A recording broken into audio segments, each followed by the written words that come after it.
नमस्कार. ललित विश्व चॅनलमध्ये आपलं सर्वांचं सहर्ष स्वागत आहे. आज आपण पाहणार आहोत इयत्ता 5वी या वर्गातला इतिहास हा विषय, म्हणजेच आपण कसे घडलो, परिसर अभ्यास भाग 2 यामधला पहिला पाठ, इतिहास म्हणजे काय. आता इतिहास म्हणजे काय याची थोडक्यात माहिती आपल्याला पाहिजे आहे. इतिहास हा भविष्य काळात किंवा वर्तमान काळात होत नाही आहे. इतिहास केव्हा होतो? इतिहास हा भूतकाळात झाल्यानंतर ज्या घटना असतात त्या घटनाची माहिती जेव्हा आपल्याला मिळते तेव्हा आपण म्हणतो हे काय, इतिहासात जमा झालेली गोष्ट आहे. म्हणजे इतिहास म्हणजे भूतकाळात होऊन गेलेल्या ज्या घटना आहेत त्या घटनेचं ज्ञान करून देणारं जे एक शास्त्र असतं त्याला म्हणतात आपण इतिहास.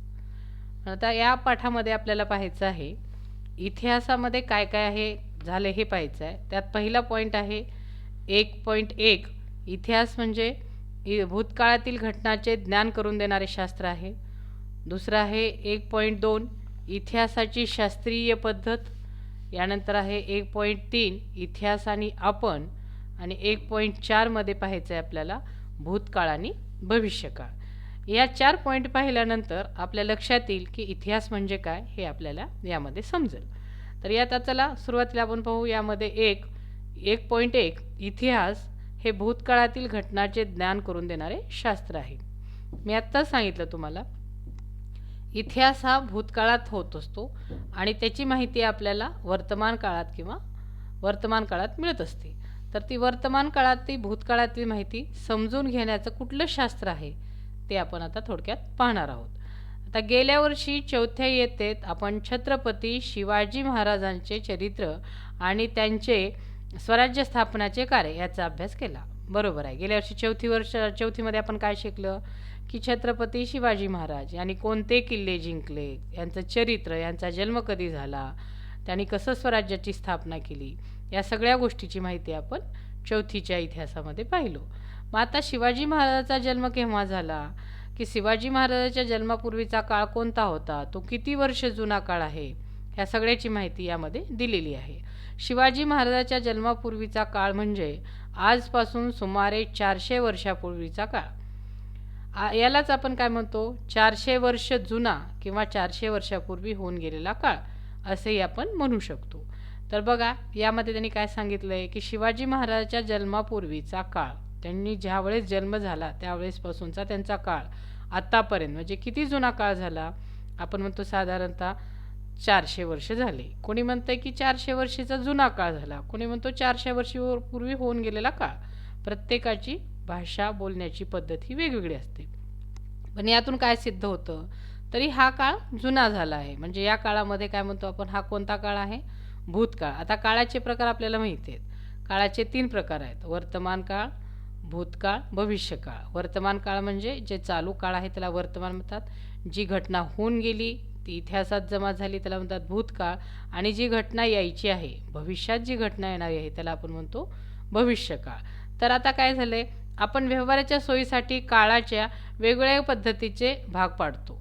आता काळाचे आपण भाग पाडले. काळाचे किती प्रकार आहेत, काळाचे 3 प्रकार आहेत. त्यातला पहिला प्रकार सांगितला मी, भूतकाळ, वर्तमान काळ, भविष्यकाळ. हे झाले या काळाचे 3 प्रकार. मग या काळाच्या प्रकारामध्ये काय झालंय, आपण काय करतो असतो, आपल्या व्यवहाराच्या सोयीसाठी काळाच्या वेगवेगळ्या पद्धतीने भाग पाडत असतो. त्यामधलं आहे आत्ता, थोड्या वेळापूर्वी, थोड्या वेळानंतर, किंवा आज, काल, उद्या, किंवा या वर्षी, पुढच्या वर्षी इत्यादी शब्द प्रयोग करताना आपल्याला नकळत आपण मनातल्या मनात काळ मोजत असतो. बघा आता काळ कसा मोजायचा, तिथं काही टेप, इंचपट्टी असं नेऊन काळ मोजता येत नसतो. ते आपल्या भाषेवरून समजतं. आत्ता, थोड्या वेळापूर्वी, थोड्या वेळानंतर, या तिन्हीमध्ये काळ समजला. आज, काल, उद्या, या तिन्हीमध्ये पण आपला काळ समजला. किंवा मग पुन्हा म्हणतो या वर्षी, पुढच्या वर्षी, असे जेव्हा आपण शब्दप्रयोग करतो तेव्हा नकळत आपण त्या काळात जाऊन येतो. म्हणजे समजा काल म्हणलं भूतकाळ झाला, उद्या म्हणलं भविष्यकाळ झाला, आणि आज म्हणलं वर्तमान काळ. म्हणजे ह्या 3 शब्दामध्ये आपल्याला आपले काळ समजतात. म्हणजे नकळत ते काळ येऊन जातात आणि त्यामध्ये आपण आत्ताच, आज, यावर्षी इत्यादी शब्दांनी लक्षात येणारा काळ म्हणजे वर्तमान काळ. थोड्या वेळापूर्वी, काल, गेल्या वर्षी इत्यादी शब्द दर्शवणारे भूतकाळ दर्शवतात, किंवा थोड्या वेळानंतर, उद्या, पुढच्या वर्षी इत्यादी शब्द काय दर्शवतात, भविष्यकाळ समजतो. म्हणजे थोडक्यात काय की काळ समजून घेण्यासाठी त्या काळातली कुठली घटना घडली, म्हणजे समजा काल काल मी गावाला गेलो, म्हणजे ही कुठं गेलं वाक्य, हे भूतकाळात जमा झालं. उद्या मी गावाला जाणार आहे, तर ते झालं भविष्यकाळ. आणि आता मी गावाला चाललो, हे आता वर्तमान काळ. तर आपल्या बोलण्याच्या आणि जे शब्द आहेत त्या शब्दावरून आपल्याला तिन्ही काळ समजतात. आता बघा पुढे यानंतर यात त्यांनी काय सांगितलंय, निघून गेलेला क्षण हा भूतकाळ असतो. बरोबर आहे. जे होऊन गेलं ते गेलेला क्षण, तो क्षण परत आणता येत नाहीये, त्याला म्हणायचं आपण भूतकाळ. आणि आता जी चालू स्थिती आहे त्याला आपण म्हणतो तो क्षण कोणता, आता चालू क्षण हा वर्तमान काळ असतो. आणि भविष्यकाळ हा अजून यायचा असतो, म्हणजे तो यायला अवधी आहे, अजून व्हायची आहे घटना. कोणती होणारी, ती झाल्यानंतर मग भविष्यकाळ. म्हणजे भविष्यकाळ, येणारा क्षण हा भविष्यकाळाचा असतो, चालू क्षण वर्तमान काळाचा आणि गेलेला क्षण हा भूतकाळाचा, असे काळाची विभागणी केली. आता यात बघा भूतकाळात अनेक घटना घडून गेलेल्या असतात. आता भूतकाळात ज्या घटना घडलेल्या आहेत त्या घडून गेलेल्या असतात. उदाहरणार्थ आपलं वय 10 वर्ष असेल तर आपल्या जन्माची घटना भूतकाळात 10 वर्षापूर्वी घडली असा त्याचा अर्थ होतो. बरोबर आहे. तर सोपं उदाहरण दिलं यांनी की एखादी घटना घडून गेली, ती भूतकाळात जमा झाली, हे कळण्यासाठी तुमचं वय 10 वर्ष असेल तर त्या 10 वर्षाखाली जी तुमची घटना म्हणजे जन्म झाला, 9 वर्षे तुमचे कुठे गेले, भूतकाळात जमा झाले, म्हणजे 10 वर्षापूर्वी घडली असा त्याचा अर्थ होतो. त्याचप्रमाणे 10 वर्षांनी म्हणजेच भविष्यकाळात आपले वय 20 वर्ष असेल. आता सध्या आपण 10 वर्षाचे असलो तर आपण काय म्हणणार, भविष्यकाळात आणखीन 10 वर्षांना माझं वय 20 वर्ष असेल. आपल्या जन्मदिवसापासून आजपर्यंतचा म्हणजे निघून गेलेला काळ हा आपला म्हणजे एका व्यक्तीच्या आयुष्यातील भूतकाळ होय. आतापर्यंत आपल्याला जे काळ होता, काळ जमा झाला तो भूतकाळात जमा झाला. आणि चालू आहे वय आपलं, चालू वय हे जे आहे ते वर्तमान काळातलं. आणि येणारं वय आपण फक्त म्हणणार की आणखीन 10 वर्षांना मी हे करतो, आणखीन 10 वर्षांना ते करतो, हे जेव्हा असं आपण बोलत असतो तेव्हा तो येणारा काळ हा भविष्यकाळ असतो. म्हणजे आपल्या जन्मदिवसापासून आतापर्यंत जे वय गेलं 10 वर्षाचं, ते कशात जमा झालं, भूतकाळात जमा झालं. म्हणजे एका व्यक्तीच्या आयुष्यात हा भूतकाळ होय. त्यांच्या जन्मदिवसापासूनचा येणारा जो काळ आहे, मागे गेलेला काळ, म्हणजे भूतकाळात जमा झाला. आता भूतकाळात घडलेल्या घटना समजून घेण्याच्या शास्त्राला इतिहास म्हणतात. जे भूतकाळात काही घटना होऊन गेल्या, जसं आत्ता उदाहरण दिलं, शिवाजी महाराजांनी गड जिंकले, त्यांचे बरेचसे त्यांनी मोगली सैन्याला हरवलं, मग त्यातून आपल्याला स्वराज्याची स्थापना करून दिली, ह्या सगळ्या ज्या घटना घडल्या ते कसं कळालं आपल्याला कोणी सांगायला होतं का त्या काळातला, नाही. तर मग ते आपल्याला कसं समजलं, तर इतिहास हे शास्त्र आहे, त्याच्यातून आपल्याला या सर्व गोष्टीची माहिती झाली. आता यानंतर पाहणार आहोत आपण 1.2 इतिहासाची शास्त्रीय पद्धत कोणती. आता हे इतिहास आहे, ह्याला शास्त्राने मान्यता दिली, मग कुठली पद्धत असती, मग ती पद्धत कोणती आहे ती पाहू आपण. आता इयत्ता 3री व 4थीमध्ये परिसर अभ्यास या विषयाच्या पाठ्यपुस्तकात आपल्याला वेगवेगळ्या शास्त्राची ओळख झालेली आहे. आपण काय केलं, या अगोदर 3री आणि 4थीमध्ये परिसर भाग अभ्यास हा विषय घेतला होता. हा विषय आपल्याला होता. या विषयामध्ये आपण काय केलं, प्रत्येक शास्त्राची थोडक्यात तोंडओळख झालेली आहे आपल्याला. मग कोणताही पुरावा प्रत्यक्ष प्रयोगाच्या कसोट्यावर पुन्हा पुन्हा तपासून पाहता येणे, हे या सर्व शास्त्राचे वैशिष्ट्य आहे.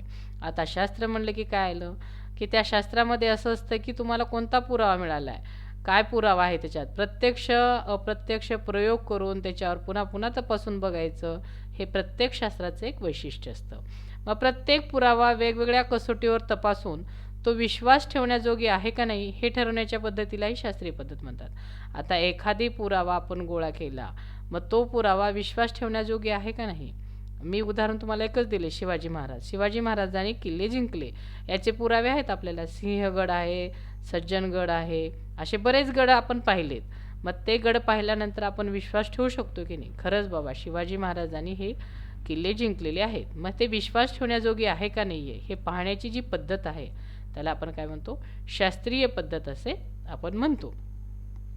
आता यानंतर काय सांगितलंय, यानंतरच त्यांनी सांगितलंय की आपल्या जन्मापासून अनेक गोष्टी आपल्याला माहीत नसतात. बरोबर आहे. आपला जेव्हा जन्म होतो तेव्हा आपण वयाचे लहान असतानाच आपण हे असं केलंय, तू ते केलास, तू असं करत होतास, तू एवढा त्रास दिलास, असं सांगणारं कोणीतरी असतं ना आपल्याला. उदाहरणार्थ आई, वडील, आजी, आजोबा, हे सगळेजण, असे सगळे जे असतात ना, ते सगळेजण सांगतात की बाबा तू लहान असताना खूप त्रास दिलास, तू आम्हाला खूप त्रास दिलास. मग तुम्हाला स्वतःला माहीत असतंय का मी लहान असताना एवढा त्रास दिलो? मग हे जेव्हा सांगण्यासाठी कोणतरी असते आपल्यासोबत, ती व्यक्ती कोण आहे जवळची? तर ती जवळची व्यक्ती म्हणजे आई, वडील, आजी, आजोबा. यांना जर विचारलं तुम्ही तर ते सांगतात, तू लहानपणी असं करत होतास, तो तर मी तसाच होता, तो तसाच राहतोय. ह्या सगळ्या गोष्टीची माहिती आपल्याला तर नसती.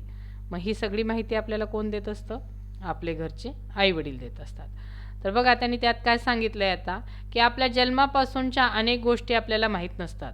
असे असले तरी आजी, आजोबा, आई वडील इत्यादी माणसे आपल्या लहानपणीच्या गमतीच्या गोष्टी सांगत असतात. जरी ह्या गोष्टी आपल्या जन्मलेल्या आपल्याला माहीत नसल्या तर आपल्यापेक्षा जे मोठे माणसं असतात त्यांना माहीत असतात. उदाहरणार्थ आत्या, आजी, आजोबा, आई, वडील, काका. मग ते सांगतात की हा असा खोडकर होता, हा तसा होता. मग ह्या जुन्या आठवणी सांगतात ते कोण सांगणार असते? आपल्या घरातलीच माणसं सांगतात. मग त्या गोष्टी त्यांच्या आठवणीत असतात. एकाच गोष्टीची आठवण वेगवेगळे व्यक्ती सांगतात तेव्हा त्यांच्या सांगण्यात थोडाफार फरक असतो. बरोबर आहे. आता तुमची एक आठवण सांगताना घरातले काका वेगळ्याच पद्धतीने सांगतो, आत्या वेगळ्याच पद्धतीने सांगते, वडील वेगळ्याच पद्धतीने सांगतात, आजी वेगळीच सांगते आणि आजोबा वेगळेच सांगतात. पण आपण प्रत्येकाकडून तीच गोष्ट ऐकतो पण वेगवेगळ्या पद्धतीने असतो. मग अशा वेळी आपल्याला बरोबर कोणता असा प्रश्न आपल्याला पडतो. प्रत्येकजण सांगायला त्यात थोडाफार फरक आहे. तर नेमकं आम्ही करत होतो काय, आमचं लहानपण कसं गेलं, हे बरोबर काय, ह्याचा असा प्रश्न पण तुम्हाला पडतो. मग नेमकं बरोबर कोणतं हे ठरवण्यासाठी सांगितलेल्या गेलेल्या गोष्टीची बारकाईने तपासणी करावी लागते. आता त्यावर जर आपल्याला विश्वास ठेवायचा असला तर त्यासाठी हो म्हणायचं आणि आपलं काम करत राहायचं. जर नाही, विश्वास नाहीच ठेवायचा तुम्हाला, आत्या वेगळं सांगते, काका वेगळंच सांगतो, आई वेगळंच सांगते, बाबा वेगळंच सांगते, मग हे सगळ्याचं वेगळं, ह्याचा बारकाईने जर तुम्ही अभ्यास केला आणि तपासणी केली तर काही ना काही गोष्टी ह्या साम्य दिसून येतात. बोलण्याच्या पद्धतीत फरक असू शकतो पण तुम्ही केलेल्या गोष्टीमध्ये थोडं बहुत साम्य येतं आणि ती गोष्ट बारकाईने तपासून घेणं आवश्यक असतं. यानंतर काय सांगितलं त्यांनी, भूतकाळातील घटना पुन्हा जशाच्या तशा घडवून आणण्याचा प्रयोग करणे शक्य नसते. आता त्या काळात किल्ले घेतल्यानंतर ह्या काळात पण शिवाजी महाराजांनी येऊन किल्ले घ्यायला पाहिजे, त्याची पुनरावृत्ती पाहिजे, मग असं जर कोणी म्हणलं तर ते होणं शक्य नसतं. त्यामुळे इतिहास मांडण्याची पद्धत आणि इतर शास्त्रापेक्षा वेगळी आहे. त्यामुळे काय झालंय, ते भूतकाळातील घटना जशाच्या तशा पुन्हा आणता येत नाही आहेत, प्रयोगानं ते सिद्ध करता येत नाही आहे. त्यामुळे इतिहास मांडण्याची पद्धत ही इतर शास्त्रापेक्षा थोडीशी वेगळी आहे. बरं, असं असलं तरीही त्यातीलही पुरावा शोधण्यासाठी, तपासण्यासाठी आणि जुळवण्यासाठी शास्त्रीय पद्धतीचाच उपयोग केला जातो. जरी ह्यांची पद्धत मांडण्याची वेगळी असली शास्त्राची, तरीही त्यांनी काय करतात, त्यांची तपासणी, त्यांचे पुरावे शोधण्याची पद्धत, त्या जुळवण्याची जी पद्धत आहे ती पण शास्त्रीय पद्धतीत यासाठी त्याचा उपयोग केला जातो. त्यासाठी आवश्यक असलेले इतर शास्त्राचीही मदत घेतली जाते. आता नुसतं इतिहास या शास्त्रावरच हे पूर्ण होत नाही आहे, त्याच्या मदतीला आणखीन काही शास्त्र लागतात, त्या पण शास्त्राची ते मदत घेतात. हे सर्व विचारात घेऊन इतिहास हे एक शास्त्र आहे असे म्हटले जाते. मग हे सगळ्या शास्त्राची मदत घेऊन जेव्हा इतिहास तयार होतो तेव्हा इतिहास एक शास्त्र आहे असं आपण त्याला म्हटलं जातं. मग इतिहास हा केवळ कल्पनेच्या आधारेच लिहिला जात नाही आहे. आपण एखादी कल्पना केली आणि या कल्पनेच्या आधारेच आपण इतिहास लिहू शकतो का, तर याचं उत्तर आहे नाही.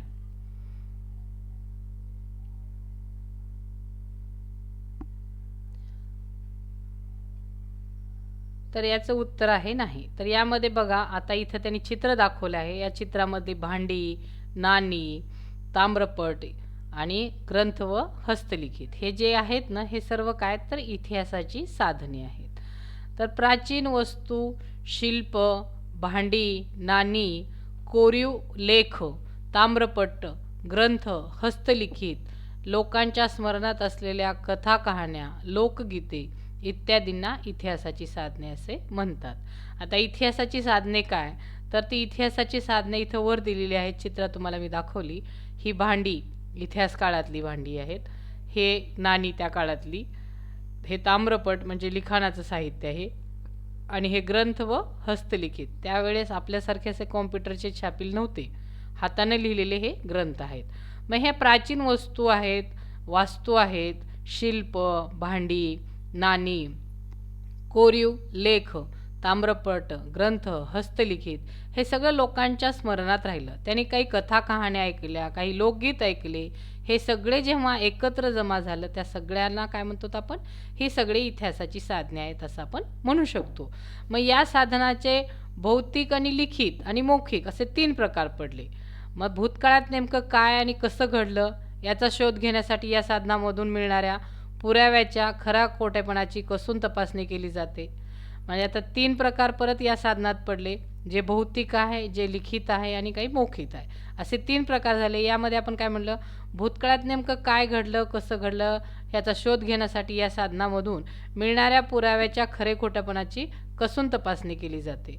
आता कसोटीला उतरलेल्या पुराव्याच्या आधारे भूतकाळातील घटना क्रमवार जुळवून इतिहासाची मांडणी केली जाते. ही शास्त्रीय पद्धत आहे. आता काही पुरावे आपल्याला सापडले तर त्या पुराव्याच्या आधारे आपण असं म्हणू शकतो की बाबा हा पुरावा भूतकाळातला आहे, हे क्रमवार लावा आणि मग त्यानंतरच त्या इतिहासाची शास्त्रीय पद्धतीने आपण मांडणी करू शकतो. आता यानंतर आपल्याला पाहायचं आहे 1.3 मध्ये इतिहास आणि आपण. आता इतिहास कसा घडला त्याच्याबद्दल माहिती पाहिली आपण. इतिहासाचे साधने कोणते आहेत ते पण पाहिले. आता यात आपण पाहणार आहोत 1.3 मध्ये इतिहास आणि आपण. शास्त्राच्या अभ्यासामुळे आपल्याला अनेक प्रश्नाची उत्तरे मिळतात. बरोबर आहे. कुठल्याही शास्त्राचा अभ्यास केला की त्यामधून त्याला आपल्याला जे काही प्रश्न पडतात त्या प्रश्नाची उत्तरे हे मिळत असतात. आता त्यांनी उदाहरण दिले पर्यावरणशास्त्र. पर्यावरणशास्त्र ज्याप्रमाणे पर्यावरणाची हानी, प्रदूषण यासारखे प्रश्न आणि त्यावर उपाय याचा अभ्यास करते, त्याचप्रमाणे प्रत्येक शास्त्र आपल्या आपल्या विषयाचा अभ्यास करते. हे अगदी बरोबर आहे. पर्यावरणशास्त्र म्हणजे काय की पर्यावरणशास्त्रात पर्यावरणाची हानी, प्रदूषण, जे वाहन येते त्यामुळं गाड्या असते त्यांच्यामुळं किती प्रदूषण होतं, त्यामुळं पर्यावरणाची हानी म्हणजे झाडं तोडू नये, ते जर तोडलं तर आपल्याला जे हवा शुद्ध पाहिजे ती हवा मिळत नाही. हे असे अनेक प्रश्न उद्भवतात. याचा अभ्यास आपण कशात करतो, पर्यावरणशास्त्रामध्ये करतो. त्याचप्रमाणे आपण इतर विषयाचाही अभ्यास करत असतो. म्हणजे इतिहास हे भूतकाळातील घटनेचा अभ्यास करतं. जसं पर्यावरणशास्त्रामध्ये पर्यावरणाचा अभ्यास होतो, तसं इतिहास हे थोडक्यात जर सांगायचं झालं तर भूतकाळात जे काय घटना घडलेल्या आहेत त्या घटनाचा अभ्यास करणारं एक शास्त्र म्हणजे इतिहास आहे, असं थोडक्यात आपल्याला सांगता येईल. आता यानंतर आपण पाहणार आहोत माणसाच्या व्यक्तिगत किंवा सामूहिक कृतीच्या परिणामातून मानवी समाजाच्या प्रगतीसाठी पोषक किंवा हानिकारक वातावरण निर्माण होत असते. आता व्यक्ती त्याच्या समूहात त्याच्या कृतीतून जे काय परिणाम होतात त्यातूनच मानवी समाजासाठी ते वातावरण पोषक आहे का हानिकारक आहे याला दोन्हीही परिणाम करणारा हा मानव असतो आणि ते त्याच्या दैनंदिन जीवनावर त्याचा परिणाम होत असतो. आता उदाहरणात पाहायचं झालं, एखाद्या गावातील लोक एकजुटीने एकमेकाच्या साह्याने जेव्हा सगळी कामे पार पडतात तेव्हा गावाचा विकास उत्तम रीतीने होतो. बरोबर आहे. एखाद्या खेडेगावातला सरपंच त्याचे सगळेजण ऐकतात आणि त्यातून त्यांच्या गावाचा विकास होतो. सगळे काम करण्यासाठी एकमेकाच्या मदतीला जातात आणि गावाचा उत्तम रीतीने विकास होत असतो. परंतु यात काय झालं, गावातील लोकांमध्ये काही कारणाने एकजूट झाली नाही तर मात्र गावाच्या विकासात अडथळे निर्माण होतात. ज्या ठिकाणी गावातले सगळे लोक एकत्र मिळून काम करतात तेव्हा त्या गावाचा विकास होतो आणि ज्या ठिकाणी असं पण होतं की काही लोक गावात काम करत नाहीत, काम करणाऱ्याला अडथळे निर्माण होतात, तेव्हा त्या गावाचा विकास हा होत नाहीये, तर त्यांच्या विकासामध्ये हा अडथळा निर्माण होत असतो. यात त्यांनी काय सांगितलं की माणसाची जी वागण्याची पद्धत आहे ती कशी आहे, सामूहिक राहून एकत्र राहून एकजुटीनं काम केलं तर त्याच्यामध्ये सगळ्यांना काम केल्यामुळे सगळ्यांना एकदाच गावाच्या विकासात कुठला अडथळा येणार नाहीये आणि त्यामुळे काय होईल, गावाचा विकास पण होईल. जर समजा एखाद्या माणसानं त्याच्यात अडथळे निर्माण करायचा प्रयत्न केला तर त्यातून गावाचा विकास हा होत नाहीये. पर्यायानं गाव हा अधोगतीला जातो, प्रगतीच्या मार्गावर जात नाहीये. त्यानंतर त्यांनी सांगितलंय भूतकाळातील मानवी समाजाचे विचार, कृती आणि कृतीचे परिणाम याचा शोध घेऊन अनेक प्रश्नाची उत्तरे इतिहासात शोधता येतात. आता भूतकाळात मानवी समाजाचे काय विचार होते, त्यांची कृती काय होती, त्यांचे परिणाम काय, ह्याचा जर शोध घेतला आणि ह्या प्रश्नाची उत्तरे जर आपल्याला इतिहासात शोधता आली तर खूप छान होईल. आणि इतिहासाच्या अभ्यासामुळे मानवी समाजाच्या प्रगतीसाठी इष्ट काय अनिष्ट काय याचा अभ्यास करणे शक्य होते. ह्या सगळ्या गोष्टीचा जर आपण उपयोग केला किंवा विचारात आणलं तर इतिहासामध्ये असं केल्यामुळं वाईट घडलं, इष्ट झालं नाही आहे, इष्ट झालं असं केल्यामुळं अनिष्ट झालं, तर इतिहासातल्या या गोष्टीच्या चांगल्या काय वाईट काय या सगळ्याचा अभ्यास केल्यानंतर आपल्याला ठरवता येतं की वर्तमान काळात आपण कसे वागल्याने भविष्यकाळ चांगल्या प्रकारे घडवता येईल.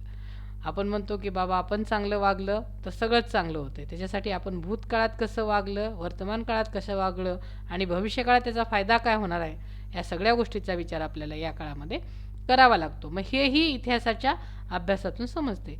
मग हे समजण्यासाठी आपल्याला इतिहासाचा अभ्यास करून घ्यावाच लागतो. भूतकाळात होऊन गेलेल्या थोर व्यक्तीच्या चरित्रातून स्फूर्ती आणि प्रेरणा मिळवून देण्याचे कार्यही इतिहास करतो. बरोबर आहे. आता आज पण आपल्याला वाटतं की आज आपण शिवाजी महाराजासारखं व्हायला पाहिजे, आपण पण असं अन्यायाविरुद्ध लढवलं पाहिजे. फक्त त्यांचे पोवाडे ऐकूनच त्यातून आपल्याला प्रेरणा मिळते. यात कसं आहे, एखादी गोष्ट घटना आपल्याला पाहण्यामध्ये त्याच्यात आपल्या देवधर्माला किंवा एखाद्या मूर्त्या, आता यातच बघा ना, वेरूळ अजिंठ्याच्या लेण्या ह्या किती तोडल्या फोडलेल्या आहेत. व्यक्तिगत जाऊन आपण जर तिथं पाहिलं तर त्या लेण्या पाहिल्यानंतर आपल्याला त्याचा खूप राग येतो जो कोणी तोडलेला आहे. तर इतिहासातल्या लेण्या जे फोडलेल्या आहेत त्याच्यावरून आपल्याला आपली मानसिक भावना म्हणजे मन दुखवलं जातं. मग ते थोर व्यक्तीचे चरित्र ऐकून आपल्याला त्यातून स्फूर्ती पण मिळते, प्रेरणा पण मिळते. शिवाजी महाराजाचा पोवाडा किंवा तानाजी मालुसरेचा पोवाडा जर आपण ऐकला तर आपल्या अंगावर शहारे उमटतात. आता वाटते की सध्या ते आपल्या समोर आहेत. मग हे त्यांच्या चरित्रातून आपल्याला स्फूर्ती मिळत असते. त्यामुळे इतिहासाचे हे थोर व्यक्तीच्या चरित्रातून स्फूर्ती आणि प्रेरणा मिळवून देण्याचं खूप मोठं कार्य करत असते. इतिहासामुळे आपली आणि इतर संस्कृती यांच्यात झालेली देवाणघेवाण आणि मानवी संस्कृतीची वाटचाल समजते. आता इतिहासामुळे आधीच्या काळात काय होते, कोणते भांडे होती, कशी होती, नाणी कशी होती, इतिहासाची साधने, ती इतिहासाची साधने आणि आता जी चालू आहेत ती साधने, यात बघा किती फरक आहे.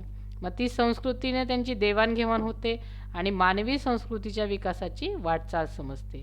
तसेच माणसाच्या जीवन पद्धतीत कसे बदल होत गेले हे सुद्धा समजून घेता येते. त्या काळात जसे लोक राहत होते त्या काळात त्यांना मोबाईल, इंटरनेट अशी सोयीसुविधा नव्हती, आता आहे तुम्हाला.